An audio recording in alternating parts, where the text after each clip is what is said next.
Ladies and gentlemen, thank you for listening. Thank you for downloading. And thank you for subscribing to the latest edition of the 12 Kyle podcast. I'm 12 Kyle. Check this out. On this episode, what we're going to do is we're going back. What I want to talk about is early player friendly gadgets. Now, before I start, I listen, I know what you're thinking. You're thinking, 12 Kyle, you've never been a player. Oh, wait. No, you've been a player, 12 Kyle, but the last time that you were a player, Bill Clinton was in office. The last time that you were a player, Tupac was still alive. The last time that you were a player, 12 Kyle, the Dallas Cowboys were relevant in football.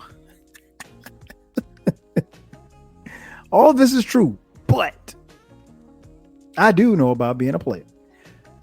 More specifically, I know that some of the earlier gadgets that we used really enhanced our ability to be players. Now, let me let you know a little secret, particularly for those of you who are somewhat younger than me. We didn't always have cell phones, right? Before technology exploded over the last 20 years, we pretty much use other player friendly gadgets to Mac. And what I mean by Mac is you had to Mac, you had to spit game, you had to come correct with the ladies. Now, here's a myth. I mentioned cell phones, but here's a huge myth. The myth is that cell phones are helpful. Wrong.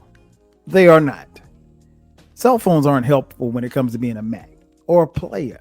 And I'm going to tell you why. Because cell phones contain everything. And they are the easiest means of communication. So if you're a player, honestly, a cell phone is not player friendly. But, if you were looking to Mac somebody, you had other means of Macking. And I want to use this time on the podcast to talk about some other ways that we used to Mac. Now, again, you have to exclude me out of this conversation, King Germ, because I've been married since 2000. But we do have other ways that we used to Mac. For example, one of the early player-friendly gadgets was the record player. Don't laugh. Kids call it vinyl now. But the record player was the thing back in the day. And I'm going to tell you why, Baylor. It's because the record player slowed everything down, right? Here's the scenario. You could invite a young lady over and just play records. I know my man Eclectic still does that to this day. He plays all of the oldies. But yeah, it's you didn't have to play the radio. Because technically, unless the Quiet Storm was on, it's not romantic. Shout out to the Quiet Storm. And if you don't know about the Quiet Storm, ask somebody older than you. Ask your parents, ask your grandparents about the Quiet Storm. While you're asking them, ask about their record collection. I will subscribe that anybody that came through in the 60s, 70s, and 80s had an extensive record collection. And the reason being is that, you had to listen to music, and there was no other means to listen to music other than, you guessed it, the 8-track. But you could only listen to the 8-track in the car. Let me take that back. You could also listen to cassette tapes, but the record player was so much better. But everybody had a record collection. It's crazy because like now when I go home to my hometown of Florence, South Carolina, and I go to my mom's house, like I'll go through some of her records. Like the last time I was at the crib, I literally spent about an hour just going through records. I mean, I don't have a vinyl player. My sons do, but I have nothing to play it on. So there was no need for me to, bring any records home. Although I did want to find my 12-inch single of Push It by Salt and Pepper, if for no other reason because it had a dope album cover. Shout out to the leather jackets. But yeah, everybody had, dope record collections because again, particularly if your dad or your uncle, fellas, was a Mac in the 70s and 80s, he had to have music to play when the ladies came over. Or if you had card parties at your crib, you still had to have a dope record collection. So check around, check with your folks, check with your aunts and uncles, your parents, grandparents, anybody older than you that came up in the 60s, the 70s, and the 80s.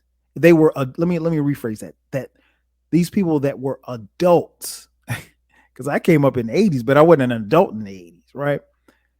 If you came up and was an adult in the 60s, 70s, or 80s, you had a dope record collection. If you had a dope record collection, you probably had groups like the Isley Brothers or Earth, Wind, and Fire or the Commodores or Marvin Gaye, Stevie Wonder, Aretha Franklin. I mean, the list goes on and on. Who knows? You might have had some Journey in there. I don't know.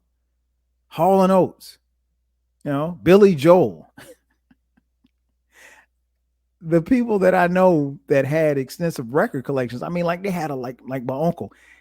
I mean, his record collection was crazy. He was the one who actually got me into music the way that I kind of fell in love with music. And this was before hip hop, because again, I was born in 72, right? So I didn't have access to rap, hip hop. Well, it wasn't hip hop back then, but rap didn't come around or come to me until like 84, 85. So before then, I was definitely getting down with R&B. So yeah. But yeah, ask your folks. And so if they had the Isley Brothers and Marvin Gaye and artists like that, one or two things were happening. Either they were macking or they were getting macked. What was another early another early player friendly gadget was what I mentioned a little earlier, the cassette tape. That was my era. The cassette tape was dope. Everybody had a dope cassette tape. You would either cassette tape player, you would either record off the radio, or you would, get your own tapes or what have you like that. Shout out to the record press play. Excuse me, record pause play. Getting tongue tied here. Record pause play. That would allow you to record. I used to record a lot of stuff off the radio. And that was like dope to me. It was dope to record off the radio. Now, the thing about recording off the radio is that you had to make sure that you didn't get, whoever was DJing getting getting them talking over. You don't want them talking over your songs, because ultimately you wanted to create a tape. So you get a blank tape, or you could do like what I used to do, dub over other tapes, which means record over tapes that you already had. And if you had to, you take like a piece of tape and cover the ends on both at the top of the tape and record over it. Or you could take like, I used to get two little small pieces of tissue, stick them in the top and record over it. But yeah, that was my era. That was my middle school era for sure. And what I used to do is make slow jams tapes. And I mean, it was the slow jams, get the draws tape. I mean, I've talked on here a couple of times about how we would make tapes, slow jams, get the draws tapes, and those tapes were epic. I mean, epic. Definitely epic. We would do it all the time. Now, again, you could either make songs off the radio or from another cassette, because soon what came was the dual cassette player. And if you had the dual cassette player, you could actually record from another tape. This was major because, honestly, uh, we didn't have a lot of money. So, given the fact we didn't have a lot of money, we would put a tape in. You put like a blank tape or a tape that you were trying to record, and you would put that in the cassette deck, and then on the other deck, in the other deck, you would put the I guess the master copy, if you will, and you would record it from the master copy to your blank or the new tape that you were trying to make, and that was dope. And we all did it, and that was really good for macking, if you were macking at home or if you were macking in the car. But either way, it was good for macking.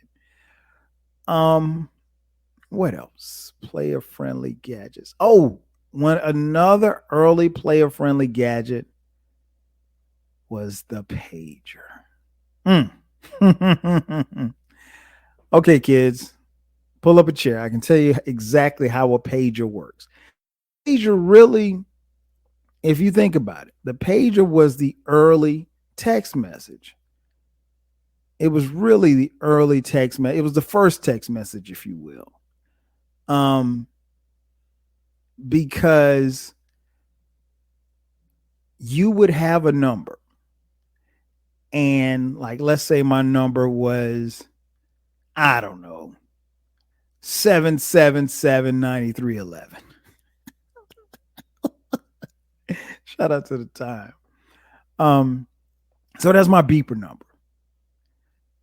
You would send me a beep. Basically, you would go to a phone or a payphone. Shout out to payphones. You would type in my number, 7779311, and it would send me an electronic beep. I mean, an electronic message, which would beep on my pager. And so my pager would go off. And once the pager goes off, it would contain your number, meaning, okay, hey, you got to call me back at 667-44444. And I do it. Now, for me, because the pager I got, I want to say my first pager was like 1998-ish, 1998. Yeah. 88. Excuse me. 98 was when I got my first pager. I needed quarters. And the reason why I needed quarters was not because the pager cost anything, but I needed quarters because I had to call you back. And if I had to call you back more often than not, because I didn't have a cell phone, I would have to stop at a payphone and call you from a payphone. Now, folks, what a payphone is just that. You would put in a quarter to call someone. So it was not a free call. So if you hit me on the hip, or if I just needed to call you, even if you didn't page me, I would stop at a payphone and I would call you back. That's how you call people when you were out and about. You would use a payphone. Uh, Payphones obviously don't exist anymore. If you see a payphone somewhere, please take a picture of it and send it to me. I know that they no longer exist, but if you live in a city, there may be one just standing somewhere. I don't know. But yeah, pages were dope. And I always had just a regular pager. Like, I never graduated to the, two ways.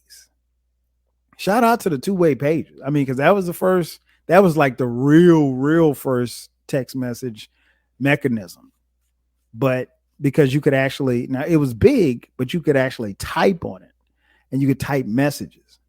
I never graduated to that. Like I really went from the regular single pager to a cell phone. And and even my early cell phone days, I didn't really text.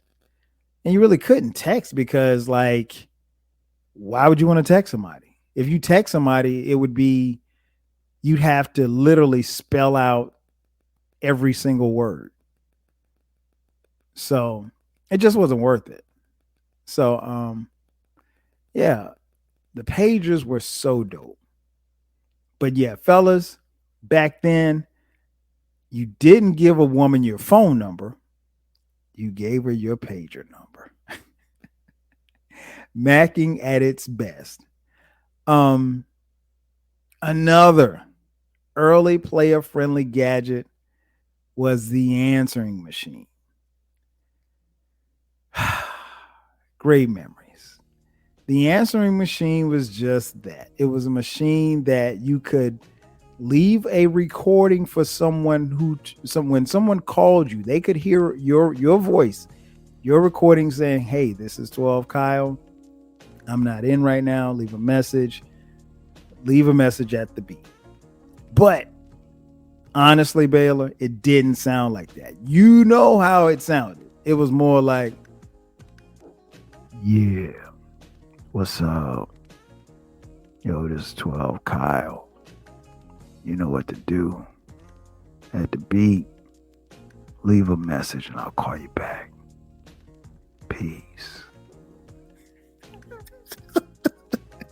I don't know why we did it. And like everybody had their own personalized answer machine, you know, recording. Like nobody had just the regular, "Hey, this is 12 Kyle, call me back." No. Like even my voicemail on my, I mean, I never call my cell phone, but my voicemail on my cell phone is whoever the little white lady is. I don't know. I mean, because I've never wanted to leave. I never wanted to personalize my cell phone answer machine. You know why? Because I had so many years of having a real answering machine. The cell phone, the answering service on your cell phone now, it's me. You call me, so just leave a message. It doesn't even say my name or anything. It just says you reach whatever my phone number is. That's it. I never changed it. I never, because I went through the answering machine era. Messages were left, and you created your answering machine message based on however you were feeling or whatever. People got creative with it, everything. I loved it. And more often than not, you had a slow jam playing in the background. And that was very necessary for Mac. So yeah, King Germ, I know you know what I'm talking about. Yeah, answer machines, man. Those are good times. I miss the answering machine days, but most definitely the answering machine was a player friendly gadget. What else? What else? Oh, cannot forget about the caller ID. Now, up until about, I don't know, 1998, when your phone rang, you had no idea who it was that was calling you. You just answered the phone. Like there was no way of knowing because the caller ID did not exist. So, I mean, just imagine having a phone, particularly those of you who didn't live through this era, but imagine having a phone and the phone rings and you have no idea who it is. You know that they're calling for you, but you have no idea who it is. Um, yeah, fellas, it was just like that. And I mean, like, you had a choice. If you were a player, and let's say you had a girl at your crib and your other girl was calling you, you couldn't answer the phone because you know what? You had no way of knowing. It could be your other girl calling, it could be your mother calling. That's just how it was, man. The caller ID was a breakthrough. um, because it gave players a chance to understand who was calling, and it gave you the opportunity to say, "Hey, you know what? I'm going to pick that up." Or, "Hey, I'm not touching that." But yeah, that's just how it was. Like you had no idea who was answering the phone until the phone got picked up. The caller ID would not only give you the name, but the number for who was calling. So, it made it easier to screen your calls. And to be honest, if you were Macking, that was a must. You had to screen your calls. Because, I mean, like, if you're a player, you can't get jammed up like that. Now, of course, that did lead into the technology of the cell phone, but that probably was one of the last early, player friendly gadgets. Because the motto, technology ain't player friendly. It's not. It's never been player friendly. All players should know that technology ain't player friendly. What else? What else? The blank CD. The blank CD was an early player friendly gadget because I'm going to tell you why. And Eclectic can attest to this. It's the original playlist. Like, we didn't have Apple Podcasts and Spotify and Tidal and all of this stuff like that. We didn't have all of that. So the blank CD was the original playlist. It was the graduated version of the cassette tape. It was it went from being the slow jams get the draws tape to the slow jams CD that you had in your hand. It was the joint that you used to Mac. The cool part about it was so player friendly that you could have a CD specifically made for a particular woman or man. It was the joint. So if Carol was coming over, you could make a bunch of songs just for Carol. If Tanya was coming over, you could make a CD just for Tanya. And you know what, fellas? If she really liked the CD and you had the technology, you could actually burn her own copy. Yeah, girl, this is with me and you. Every time I listen to this CD, this reminds me of us. Here, let me give you a copy. Oh man, good days, man. But yeah, this was the original playlist. Like I said, it was a graduated version from the cassette tape. Because here's the thing about the blank CD. It was a CD. The cassette tape, you had to put it on and just let it play, right? A CD, you weren't bound to play the songs in which they were recorded. So you could play the CD however you wanted to play. You could put it on shuffle. You could put it on repeat. So if you wanted to hear a particular song over and over again, have at it. This was everything. And last but not least, I mentioned a little earlier, it was a player-friendly gadget, but this was the beginning of the end for Mac because technology was really, literally knocking at our door, and that was the two-way pager. The two-way pager, it was big. It was a screen that slid out. That was the one where you had, if you were a player, you really had to be very careful because just about anybody could see what you were typing if they got close enough to you. And, I don't really know. Could you lock those things? I'm asking because I don't know. I never had one. So I couldn't even tell you. But yeah, the two-way pages, that was like the last stand. Like after that, cell phones got, really, really popular. and everybody got one. And the thing about it was with the two ways, that was where somebody could probably get in contact with you very quickly. And again, that was kind of like the downfall, because up until that, none of these gadgets really could pinpoint where you were or put people in immediate contact with you. That's the thing about the cell phone. Like, I could be in Waterloo, Iowa. If you call my cell phone, you can reach me. Like, there's no such thing as like, oh, I couldn't get him. You can reach me. If I go to Timbuktu, wherever, is Timbuktu a real place? Is it a real place? Okay. I don't know. But anyway, Timbuktu. If I went to Timbuktu, you could call me, or at the very least, you could send me a text message and I would get it. Yeah. It's not cell phones, they're not player friendly for the players out there. It's not player friendly. But the two-way pages, that was the beginning of the end, because we gave up so much, as players. We gave up so much. And we couldn't be players no more. So, it just kind of faded from there.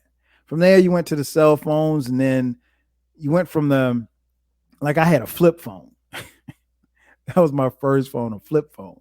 And then after that, I went from the flip phone. And when I went from the flip phone to the BlackBerry, and when I got the BlackBerry, I think just about all of the phones were moving toward that, where they had all of the, they basically had a keyboard, which is what the two-way was. The two-way had a keyboard, but the cell phones, they had the full keyboard or full or keyboard capacity. It was a wrap then. By then, everybody had it. And you couldn't be a player anymore. You either had to turn your chips in, or you had to be real careful. But yeah, I just wanted to get on here and just tell you guys about that time. It was a great era, particularly for those of you who, if you didn't see it or you weren't here for it, it was a great time. Because again, like I said, I said it before and I'll say it again. Technology really ain't player friendly. For those of you players out there, y'all can attest to it. That's why y'all out here locking your cell phones, taking the phone in the shower with you. I mean, yeah, it's not for players now. You might, if you're a player, you really shouldn't even have a cell phone. You should just be, you should let people contact you by pigeon. That's what you should be doing. Of course, again, this is coming from someone who's not a player, who has not been a player forever. I mean, a long time. So, but yeah, I just wanted to kind of get on here and wax poetic about it. If you lived through that era, you know exactly what I'm talking about. You probably were laughing the whole time I was describing this. And if you didn't, you missed a good era. You missed a time where things were a little slower and life probably was a little bit more boring. But what can I say? We loved it. Ladies and gentlemen, that's going to do it for me. Thank you for checking out this edition of the 12 Kyle podcast. Be sure to subscribe to the podcast. The podcast drops each and every Thursday night at midnight. And from time to time this year, we will drop bonus episodes on Sundays at midnight. Be sure to also subscribe to the YouTube channel to catch the videos. That's going to do it for me. Again, I'm your boy 12 Kyle. I'll catch you guys next time. 5,000.